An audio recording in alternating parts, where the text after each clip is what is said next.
Eu quero de coração agradecer o grupo que estava aqui atrás, sob a liderança do nosso maestro Alexandre. Gente, vocês percebem como o louvor é um dom divino? O louvor prepara o nosso coração. Quando você percebe que alguma coisa foi escrita por um enlevo espiritual, o preparo da mente para aquilo que vai ser abordado, que não é outra coisa senão a própria palavra de Deus. A gente só tem a agradecer essa oportunidade de vir à casa de Deus, recarregar as nossas baterias espirituais, para termos condição de enfrentar mais uma semana, que a cada dia está mais difícil. Se não é Deus, o que nós podemos fazer?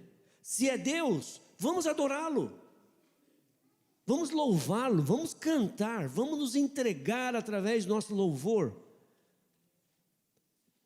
Falei ontem que na lição que antecede a lição desse trimestre, que é o do grande conflito, é uma lição sobre o livro de Salmos. Foi uma lição sobre o livro de Salmos. No livro de Salmos tem uma passagem lá que eu peguei para mim, uma coisa a respeito do livro de Salmos. O livro de Salmos serve para muitas coisas, tem muitas funções na nossa vida, o livro dos Salmos e os próprios Salmos. Há muito tipo de salmo, mas a Bíblia é escrita como a palavra de Deus para nós. Mas o livro de Salmos é um livro escrito com a nossa palavra em volta, devolvendo o nosso sentimento e a nossa gratidão para Deus. Percebe que o livro foi escrito, os Salmos de Davi principalmente, foram escritos para auxiliar você a conversar com Deus, utilizando a sugestão de uma oração que Ele fornece para nós, que é o livro de Salmos. O resto da Bíblia é Deus falando conosco. Esta é a oportunidade que Deus nos deu, porque foi Ele quem escreveu os Salmos também, através dos seus servos, para que nós olhemos e respondamos com as palavras preparadas. Eu ficava, por muito tempo na minha vida, eu fiquei imaginando, como é que Jesus, Ele orava a noite toda. Eu ficava imaginando, onde arranja assunto? Que é o nosso caso, né? Imagine a ignorância do ser humano. Vou perguntar qual era o assunto de Jesus com o Pai. Eles dois eram um, tinham muito o que conversar. Mas Jesus podia falar 3 palavras e o Pai entender tudo. E eu ficava pensando, onde ele arranja conteúdo, onde ele arranja assunto, como é que pode? As minhas orações são curtas. Eu preciso... Os discípulos observavam Jesus, que depois de uma noite de oração de Jesus, era o dia que ele operava os seus maiores milagres. Ele tinha mais poder. Ele dava mais amor para os discípulos. Ele entendia melhor as situações. O que será que acontece na vida de Jesus? É exatamente por isso que os discípulos chegavam para Jesus e disseram, ensina-nos a orar. Nós queremos ser como o Senhor, que tem poder. O poder dos discípulos se esvanecia. Vou conversar um pouquinho sobre isso com vocês. Sumia, às vezes eles não tinham poder algum, perante a necessidade de algum doente, de algum lunático, de algum possuído. Eles não sabiam o que fazer. Chegaram para Jesus e perguntaram, ensina-nos a orar. E Jesus deu uma oração curtinha. Por quê? Não é só uma oração. Ele deu um exemplo de vida. Você deve orar o dia inteiro. Veja o Pai Nosso. Pai Nosso que estás nos céus. Santificado seja o teu nome. Como é que nós santificamos o nome de Deus? Através da nossa vida. Não é através de algumas palavras. Santificado seja o teu nome. E daí? Como é que você santifica o nome de Jesus? Se você é um cristão, está escrito na sua testa que você é cristão, você tem que corresponder com aquilo que você é. Os seus atos têm que ser atos que justifiquem o que as pessoas estão vendo de você. Mas muitas vezes nós dizemos que somos cristãos e Deus fala, não é isso não é santificar o meu nome. Ele deu uma oração curta que vai uma noite toda de meditação sobre ela. Santificado seja o nome. Deus abençoa o meu exemplo. Deus abençoa minhas palavras. Deus abençoa meus caminhos. Deus abençoa as pessoas que estão do meu lado, absorvendo o que eu sou. E mais para frente, num versículo que vocês conhecem muito bem, que está em 2 Crônicas 7,14, diz: se meu povo, que se chama pelo meu nome, ou seja, o meu povo que diz santificar o meu nome, se humilhar. Você pode ter tudo com Deus, mas se você não se humilhar, você está indo contra. Se humilhar. Se meu povo que se chama pelo meu nome se humilhar, orar e se desviar dos seus maus caminhos, não basta orar. Não basta orar, mas eu orei, Deus, o Senhor não fez nada. Orar e se desviar dos seus maus caminhos, santifica o meu nome. Você diz que é meu filho, está escrito na sua testa, se meu povo que por mim se chama, você se chama pelo meu nome, santifica o meu nome. Como santificar? Se humilhe, se desvie dos seus pecados. Queriane falou agora, pela manhã, Isaías 59:1. O meu braço não está encolhido para que eu não te abençoe. Meu ouvido não está surdo para que eu não ouça você. Mas os seus pecados fazem separação entre nós. Nós nos sentimos longe e eu não posso fazer nada. Eu não posso passar por cima dos seus pecados. É você que tem que escolher ser santo. Santifica meu nome. Oração. É um segredo maravilhoso que nós carregamos. Mas nós muitas vezes pensamos que nós estamos colocando Deus em primeiro lugar. Mas na realidade, Ele ocupa segundo, terceiro, quarto. E Ele não aceita absolutamente nada que não esteja em primeiro lugar. Buscai o seu reino e sua justiça e todas as coisas serão acrescentadas. Não é isso que está escrito. Mateus 6,33. Não é isso que está escrito. Lá, buscai-me em primeiro lugar. E Deus não muda a opinião dele. Se você buscar primeiro a faculdade, se você buscar primeiro a caminhonete que você quer comprar, se você buscar primeiro a sua conta no banco, se você buscar primeiro todas as coisas que esse mundo oferece, e então por Jesus, liga, escreve, fala com Jesus para Ele abençoar a sua vida, Ele vai dizer: não conheço você, eu estou em segundo lugar. Na sua cabeça, Deus está na sua vida. Na minha cabeça, você não existe. Segundo lugar, você pensa. E esse é o cuidado que nós como cristãos temos que ter. Nós estamos vivendo uma época muito difícil. Muito difícil. Aonde você vai, você tem problema. Porque o mundo está um problema. Nós estamos pisando em falso. Não podemos falar algumas coisas que pensamos em público. Não podemos pensar. O sermão de ontem eu falei sobre plenitude de Deus. Hoje, o título do sermão é Sem Medo do Futuro. Por que estou falando sem medo do futuro? Sabe por quê?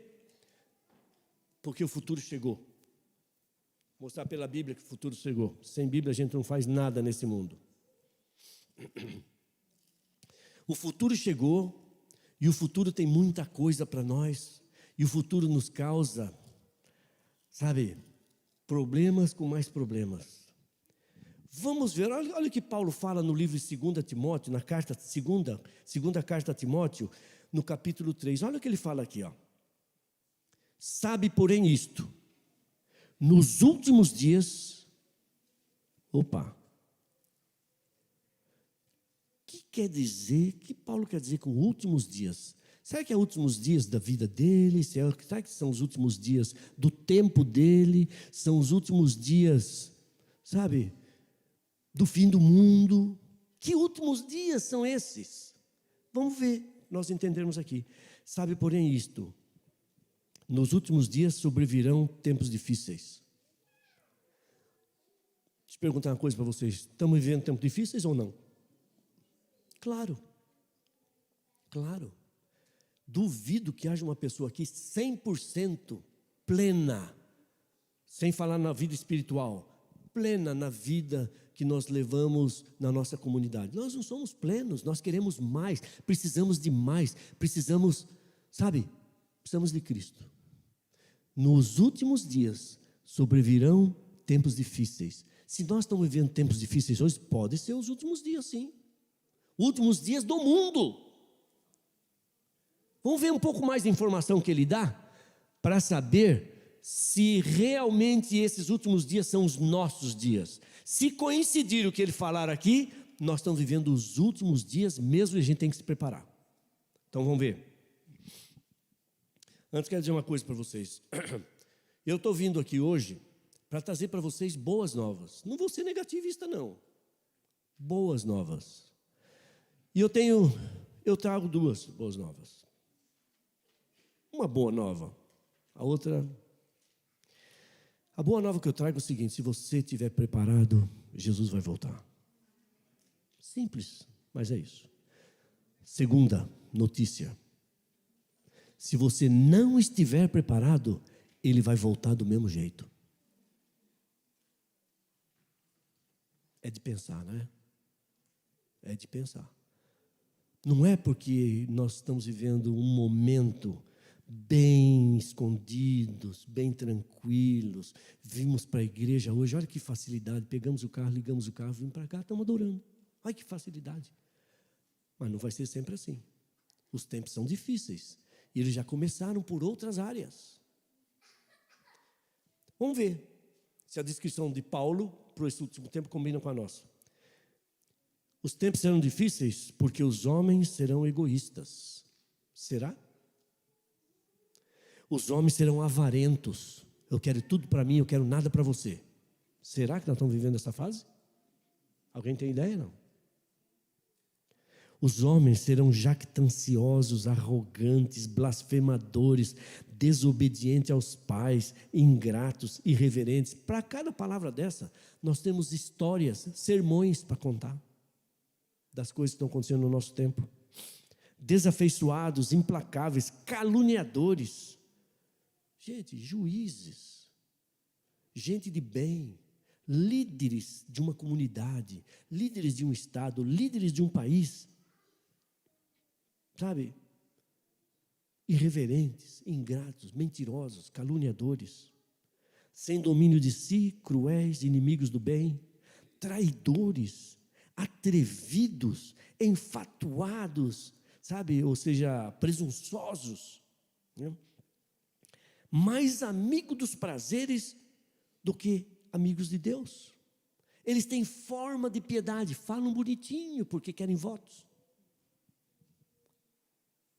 Mas não são coerentes com aquilo que eles estão falando. Vocês sabem do que eu estou mencionando aqui. Essa é a maneira de Paulo descrever os últimos dias. Será que coincide com o mundo que nós estamos vivendo hoje? Mas não tem nem dúvida. Esse aqui é o selo de que nós estamos vivendo no final. A descrição pura, nítida, de que nós estamos no tempo realmente do fim. E quando a gente chega perto do tempo do fim, quando a gente chega perto de algumas dificuldades, a primeira coisa que surge na nossa vida, sabe o que é? Medo. Medo. E você lê o Apocalipse, nós estamos lendo aí a lição do pastor Mark Feeley, né? Sobre o grande conflito. Falamos hoje sobre o santuário, a beleza do sábado, mas é aí que está aquilo que vai se tornar o maior problema que a gente vai ter que enfrentar. Vai ter um momento que você vai ter que decidir. E aí, se nós não estamos com os pés bem fincados, ou se nós não estamos com aquela clareza, se Deus não é verdadeiramente o primeiro na nossa vida, e é muito natural que isso aconteça, porque tem dúvidas, tem dívidas, tem preocupações, tem situações e instâncias em que nós achamos que está tudo bem, mas não está. Não está. O que é que eu posso fazer com isso? Medo. Vem medo. E o medo acontece antes da coisa acontecer. Olha que interessante. O medo acontece antes das coisas acontecerem. Hoje é o momento de nós termos medo. Mas vou dizer uma coisa. Vocês todos conhecem os salmos, principalmente alguns salmos privilegiados, bonitos, muito. O Salmo 46, por exemplo. Deus é o nosso refúgio e fortaleza, socorro bem presente na angústia, pelo que não temeremos. Eu não vou ter medo, porque Deus é o quê? minha fortaleza, minha força, meu refúgio. Presente em que tempo? Da angústia. Sabe o que ele está dizendo? Eu sou sua força, a angústia vai vir, eu sou o castelo forte, eu sou o seu esconderijo. Agora, deixa eu dizer uma coisa para vocês. Eu nunca vi um castelo forte ser construído em tempo de guerra. Ele é construído em tempo de paz. Refúgio você não consegue construir quando a guerra já começou. Refúgio você constrói enquanto você está vivendo em paz. Hoje é o momento que nós temos paz. E a nossa paz pode derrotar o medo. Porque hoje é o momento de construir refúgios. Hoje é o momento de você construir um castelo forte, que é Deus. Colocar Deus na sua vida, para que você tenha uma vida em paz. É hoje. Você diz, mas as coisas estão calmas. É por isso mesmo que você tem que construir o seu castelo. Você tem que pôr Jesus na sua vida, que Ele é o seu refúgio. Como que eu coloco isso, pastor? Eu vim falar sobre as duas coisas mais fáceis, as duas coisas mais tranquilas que existem na nossa vida. E Deus exige muito pouco de nós. Foste fiel no pouco. Ele exige pouco, e só exige duas coisas: leitura da Bíblia e oração. Essa é a construção do castelo. Leitura da Bíblia e oração. Não quero resposta, não me levante a mão, por favor, mas como é que anda a sua vida de oração? Quanto tempo você tem dedicado para Jesus diariamente? Quanto tempo você passa na fonte, sentado aos pés de Cristo? No melhor lugar do mundo. Todos temos o melhor lugar do mundo na nossa casa. Quanto tempo nós passamos ali? Quanto tempo nós devotamos a Ele? Para construir o nosso castelo, e quando os problemas vierem, nós termos chance de nos esconder. Eu descobri na Bíblia um capítulo que, nesse aspecto do nosso irmão, ele resume a Bíblia inteira, num capítulo só. Sabe o que vocês têm num capítulo só? Tem isso aqui, olha. Esse capítulo fala de temor, fala do livramento do temor, fala da fé, fala da adoração, fala do louvor, fala do testemunho, fala da alegria, fala da vida, fala da luta e fala da vitória. Num capítulo só. Um único capítulo. E é sobre esse capítulo que eu vou colocar o centro da nossa conversa hoje, pela manhã. Que tem tudo isso. Já falo qual é o capítulo. Mas eu vou ler só uma coisinha antes para causar um teaser na nossa mente. Depois disso, os filhos de Moabe, era um país, uma tribo enorme. Os filhos de Amon, outro grande número de soldados e povo, com alguns meunitas, vieram pelejar contra um rei de Israel, de Judá. Um rei de Judá, vieram pelejar, lutar. Em outras palavras, eles mandaram uns WhatsApp, vamos contextualizar. Mandaram um WhatsApp dizendo o seguinte: Josafá, você se prepara aí, que nós vamos atacar você e não vamos deixar uma alma viva. Nós vamos arrasar, nós vamos destruir tudo. Isso está no livro de 2 Crônicas, capítulo 20. Esse é o capítulo que eu estou falando para vocês. Se quiserem anotar, anotem e leiam, e perleiam as entrelinhas. Peça para Deus iluminar o seu pensamento, para você entender as minúcias, porque são nessas minúcias que se encontra a nossa salvação. Sabe o que a Sora White falou? Ela falou um verso que é o mais conhecido de todos, claro que vocês já sabem. Nada temos a temer quanto ao futuro. Se ela falou temer, é porque ela sabia que esse ia ser um valor existente no nosso tempo. E ela está olhando para o povo de Deus e dizendo: meus filhos, vocês não têm que temer. É uma coisa que vocês vão ter a opção de aceitar e colocar na sua vida, o temor. Eu vou ensinar vocês a tirar o temor. Nada temos a temer quanto ao futuro, a menos que nós nos esqueçamos a maneira como Deus nos guiou no passado. Ela está dizendo assim: olhem para o passado, absorvam as lições do passado, e aí você não vai temer, porque você só não vai temer se vocês observarem como foi o Deus do passado. E eu vou ler agora uma história do passado. Eu estou trazendo a realidade presente registrada na Bíblia para o ano de 2024, para hoje, com o apoio de Ellen White. Eu estou dizendo aqui para vocês que eu vou ler porque é que nós não precisamos temer. E ela disse: nada temos a temer, a menos que olhemos para as coisas do passado e percebamos como é que Deus guiou no passado. O que Deus usou para guiar o seu povo no passado. Será que é o que Ele usa hoje para nos guiar também, para eu construir o meu castelo? Será? Então vamos ver aqui. Praticamente 2 nações e um grupo vieram contra um rei e a sua nação, que era, o rei era Josafá. Esse era o rei. E olha o que aconteceu. Vieram alguns e avisaram a Josafá, dizendo: Josafá, olha o recado. Você abriu o celular agora, você leu isso aqui, olha. Grande multidão vem contra ti. Meus queridos, só isso já é para derrubar a gente. Grande multidão, Josafá. Vê se cai a ficha, vê se você entende. Grande multidão vem contra você e contra o seu país.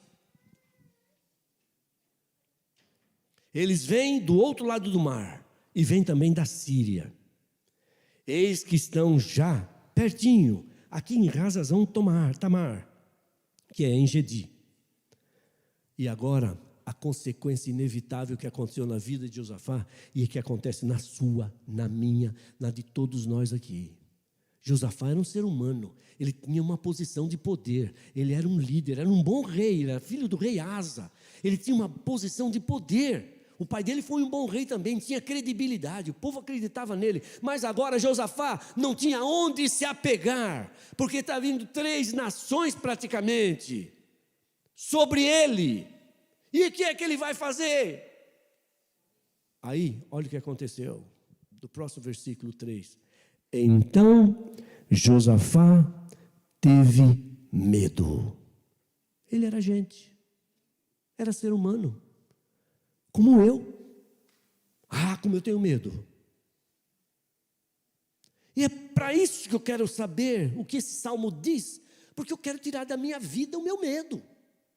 O que vai acontecer? Como é que vão me perseguir? Para onde que eu vou? Como é que eu corro? O que eu faço agora? Será que põe meu filho na escola ou não ponho? E agora com essa ideologia toda que está correndo por aí, o que eu faço com a minha família? O que eu faço com o meu parente? E o que eu faço com o dinheiro que está me faltando? O que eu faço? O que eu faço? O que eu faço? Eu tenho medo. Deus me ajuda. Não aguento. A gente merece uma explicação bíblica para isso. Como é que Josafá saiu dessa? A menos que você se esqueça do passado. E como Deus guiou o passado. Se você se esquecer de Josafá e da história que nós vamos estudar aqui agora, ainda que brevemente, se você se esquecer, você está perdido.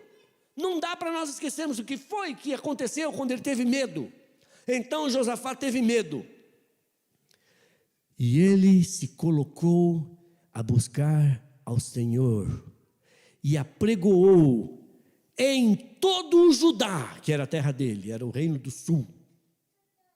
Israel era o reino do norte, tinha outro rei lá, era Acabe. Nessa época Acabe tinha acabado de falecer. E em todo o Judá ele apregoou um jejum. Olha só, ele não tinha o que eu vou usar? Eu vou usar o quê? Uma metralhadora? Não existe ainda. Vou usar o quê? Carros e cavalos? Não tem condição. Eu não posso sair do muro. Se eu passar do muro, o inimigo me mata. Olha a situação que ele estava, não era pouca coisa. Teve medo. E olha a alternativa para o medo. O medo era o seguinte: a alternativa é orar e jejuar. Não tem outra. E quer saber uma coisa? Eu duvido, toma essa liberdade ousada, eu duvido. A gente pode ser esquecido, pode ser desleixado, pode ser qualquer coisa, mas é impossível que nós saibamos aquilo que vai estar chegando perto de nós e não tenhamos medo. É impossível. Estamos vivendo uma vida tão boa que eu não tenho medo.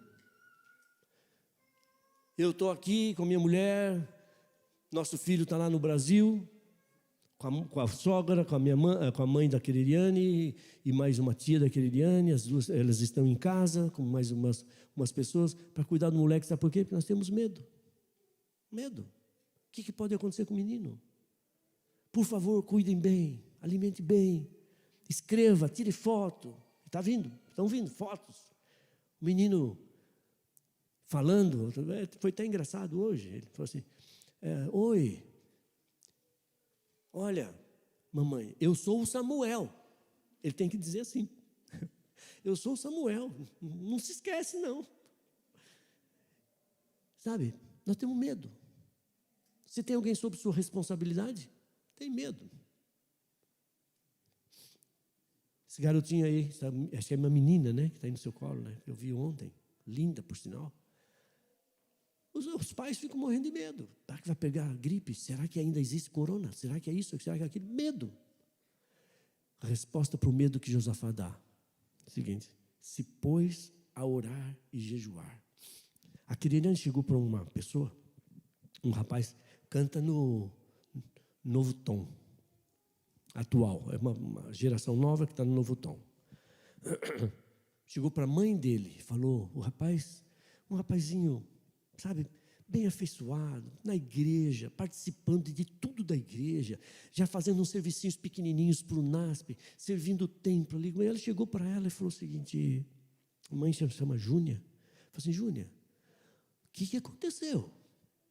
Você tem 3 filhos, os 3 distintamente voltados para coisas espirituais, na idade da juventude, essa idade que nos causa medo. O que você fez? E o que ela falou?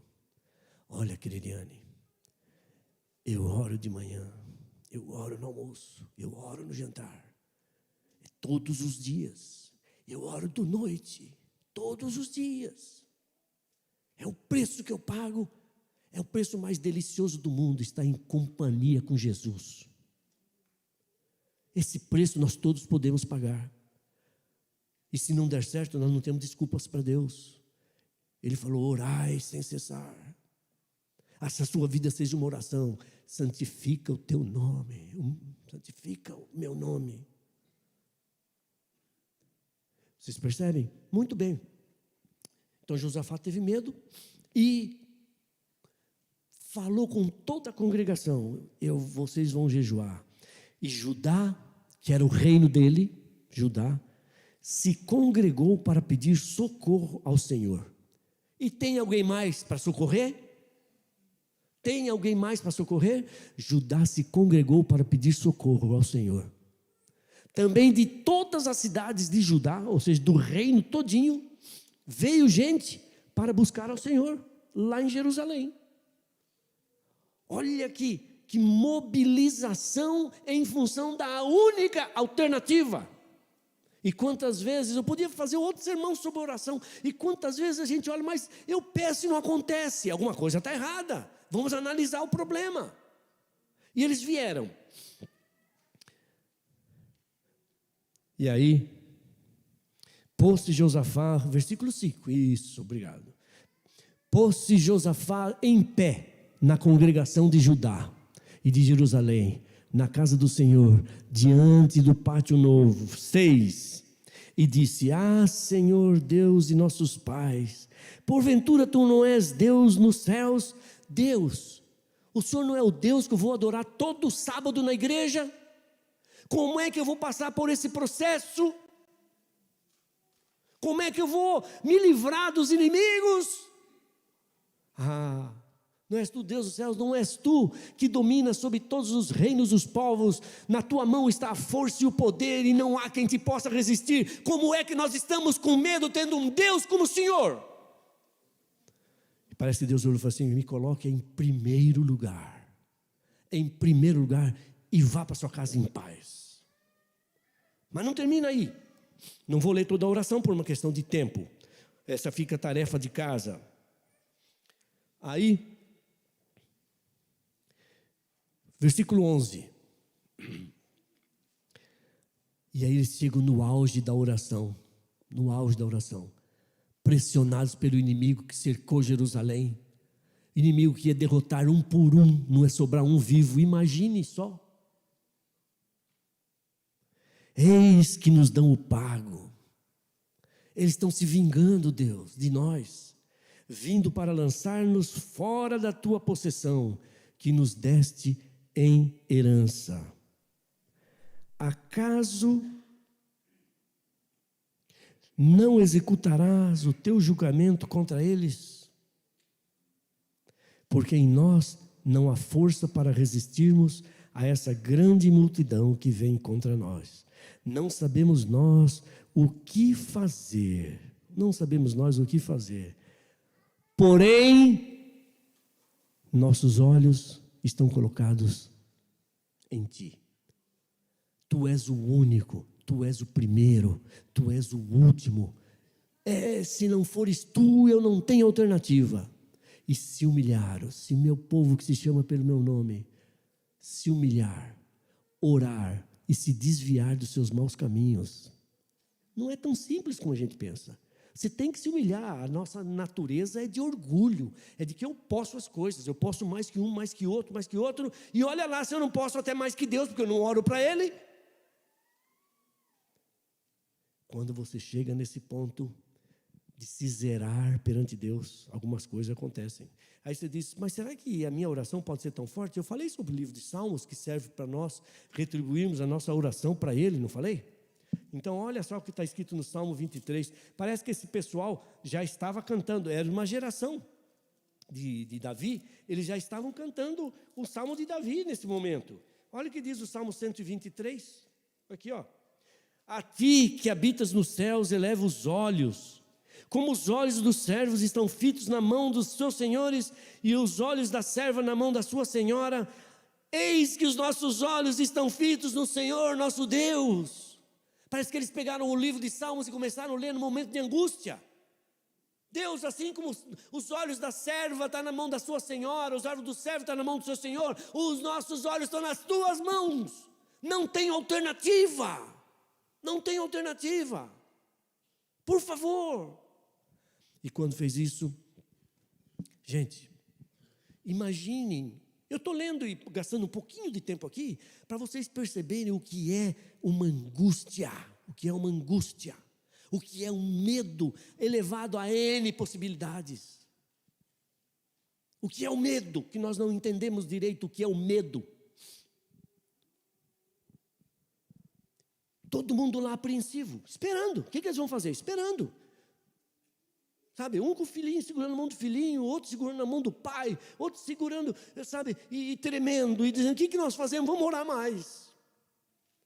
E da angústia, angustiados. Num determinado momento, um sujeito, um anônimo, se você acha que você, quem sou eu perante Deus? Quem sou eu perante uma comunidade? Eu sou tão simples, coisa e tal, eu não sou ninguém. Você pode fazer parte dos 7.000 que não dobraram os joelhos a Baal. Nem o nome deles está escrito na Bíblia. E agora aparece um anônimo lá. O nome dele é Jaaziel. Alguém conhece Jaaziel? Você pode ter lido um outro verso que carrega o nome dele numa genealogia, alguma coisa assim. Jaaziel. Aquele povo angustiado, de repente Jaaziel se levanta e fala: povo de Judá, povo de Judá. Se quiser colocar para mim aí o versículo 15, por favor. Perdão, 14. 14. Então veio o Espírito do Senhor no meio da congregação. E a congregação era um país inteiro reunido ali. Congregação sobre Jaaziel, filho de Zacarias, filho de Benaia, filho de Jeiel, filho de Matanias. Levita. Sabe quem é um levita? Quem eram os levitas? Levitas eram os cantores. Ele é da linhagem do louvor. Olha como é importante que não aconteceu hoje pela manhã aqui. Era da linhagem do louvor. Olha a importância que esse povo tinha, que Deus escolheu um levita. Em outra parte da Bíblia diz que esse Jaaziel era dos líderes que Deus havia entregado o ministério do louvor na mão deles. Asaf, era da linhagem de Asaf, um homem do louvor por excelência. Veio a Jaziel, olha lá, levita dos filhos de Asaf. Agora o versículo 15, e ele disse para o povo: vejam, dai ouvidos a todo Judá, e vós moradores de Jerusalém, e tu, ó rei Josafá, ao que vos diz o Senhor. E aí veio o balde de água fria, num povo que está num campo fervendo. Olha lá, não temais, leia comigo aqui, não temais. Olha só, a mensagem que Deus deu para ele, né? Nem vos assusteis, por causa desta grande multidão. Aos olhos de Deus, até Deus dizendo que era uma grande multidão. Dos olhos desta grande multidão, porque a luta, a peleja não é vossa, mas de quem? De Deus. Oh glória, oh glória. Escrito aqui aberto para nós. Que bênção a minha de poder abrir essa palavra e fazer com que a Bíblia traga para vocês paz, solução, vida, resolução dos problemas. E aí, já indo para o final, ele diz o seguinte: mas gente, tem umas coisas, com Deus tem umas coisas que são incabíveis, entre aspas, no lado positivo, são insanas, parece não fazer parte do nosso vocabulário. Olha o que acontece aqui, no versículo 17 está escrito o seguinte.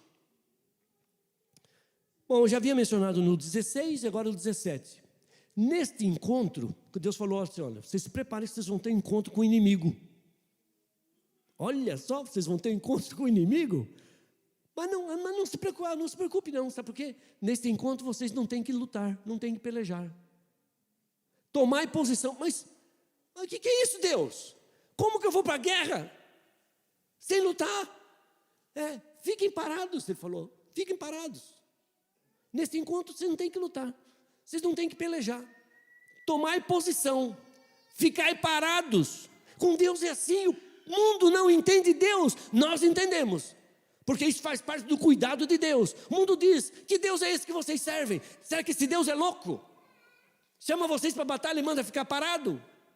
Olha lá, parado. E vede, presta atenção, observe, abra os olhos, veja o salvamento que o Senhor vos dará. Ó Judá e Jerusalém, não temais, nem vos assusteis. Amanhã sai-lhes ao encontro, porque o Senhor é convosco. Gente, que doçura ouvir: o Senhor é convosco. Mas sabe onde está escrito isso? Na Bíblia. Não é interessante que a Bíblia tem a solução e muitas vezes nós deixamos passar batida a solução? O Senhor é convosco. Esse versículo próximo é muito importante.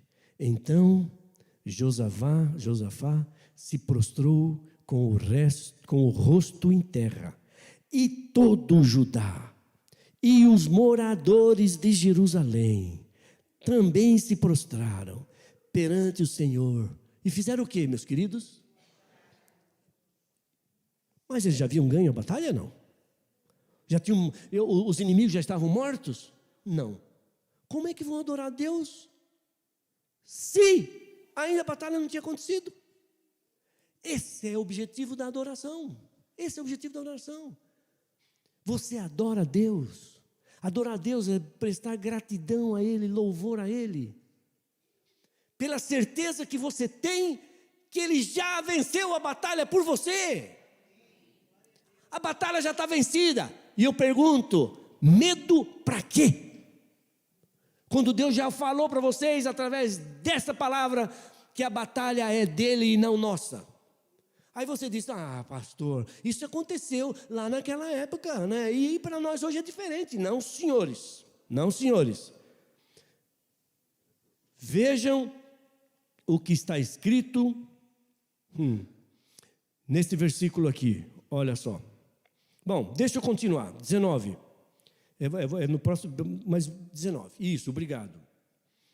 Dispuseram seus levitas. Olha, já adoraram porque já tinham a vitória, né?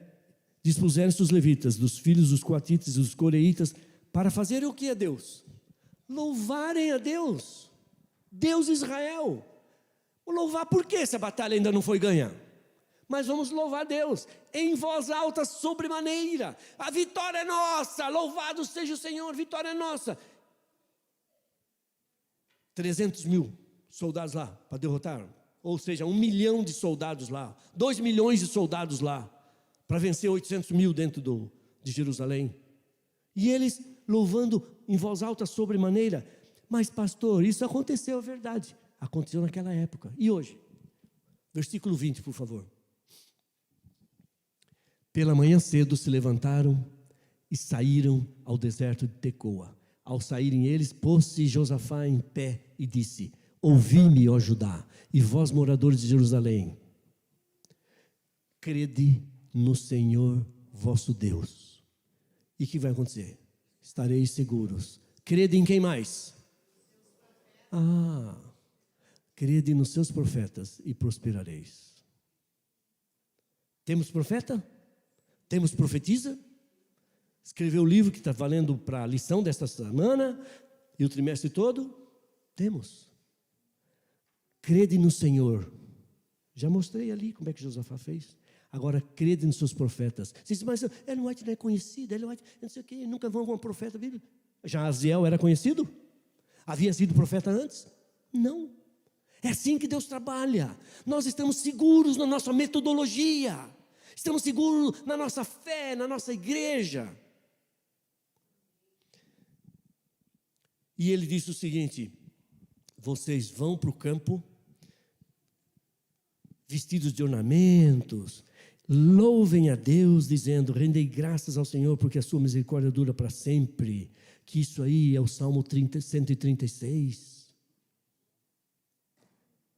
Tendo eles começado a cantar e dar louvores, pôs o Senhor emboscadas contra os filhos de Amon e de Moabe e o monte Seir, e vieram contra Judá, e foram desbaratados. 22.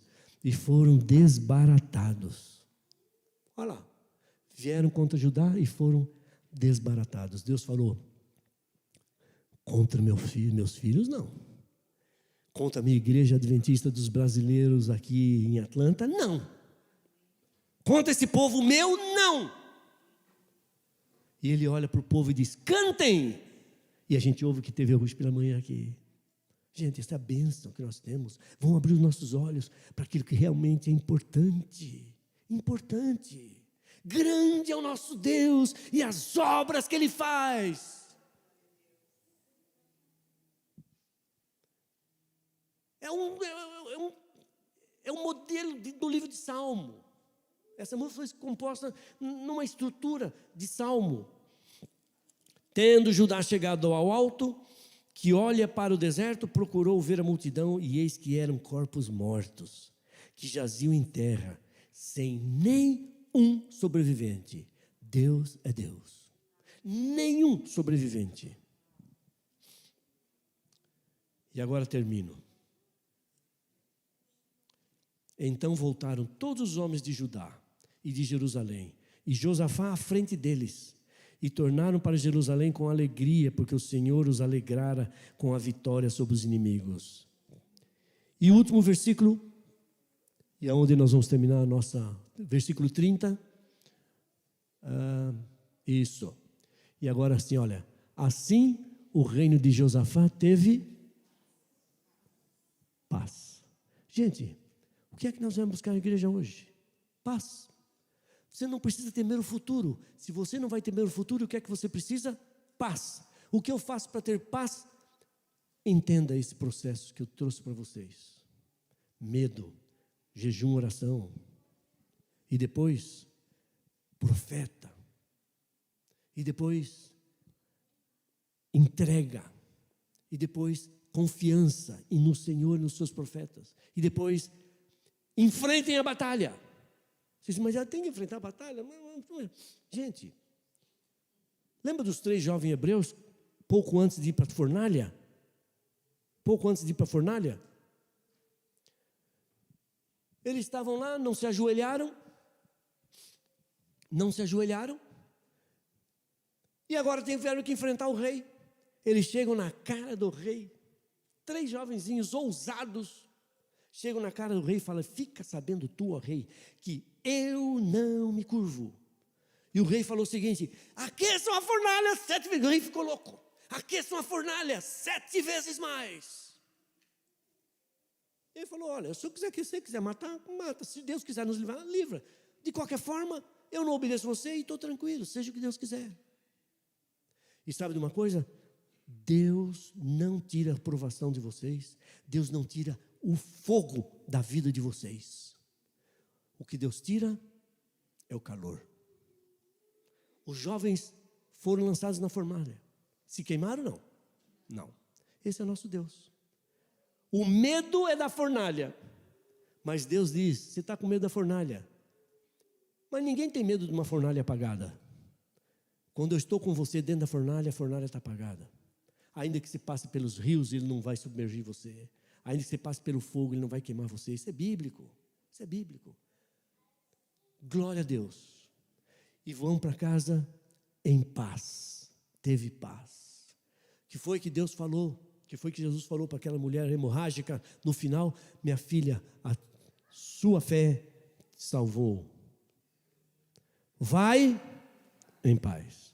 Meus amigos, meus queridos, depois da leitura desses versos e a meditação sobre eles, eu não tenho nada para falar para vocês a não ser: vão em paz. Que Deus esteja com vocês, dessa igreja maravilhosa, bonita, dessa igreja respeitosa, dessa igreja atenciosa, sabe, tão aconchegante, tão acolhedora. A única coisa que eu tenho que falar para vocês é o seguinte: vão em paz. Vão em paz. Vamos ficar em pé. Eu vou fazer para vocês a leitura da bênção de Hebreus, que é a nossa oração final. A bênção de Hebreus. Vamos ficar em pé, os que puderem. Ok. Oremos. Ora, o Deus da paz, que tornou a trazer dentre os mortos a Jesus, nosso Senhor, o grande pastor das ovelhas, pelo sangue da eterna aliança vos aperfeiçoe em todo o bem, para cumprires a sua vontade, operando em vós o que é agradável diante dele, por Jesus Cristo, a quem seja glória para todo sempre. Amém.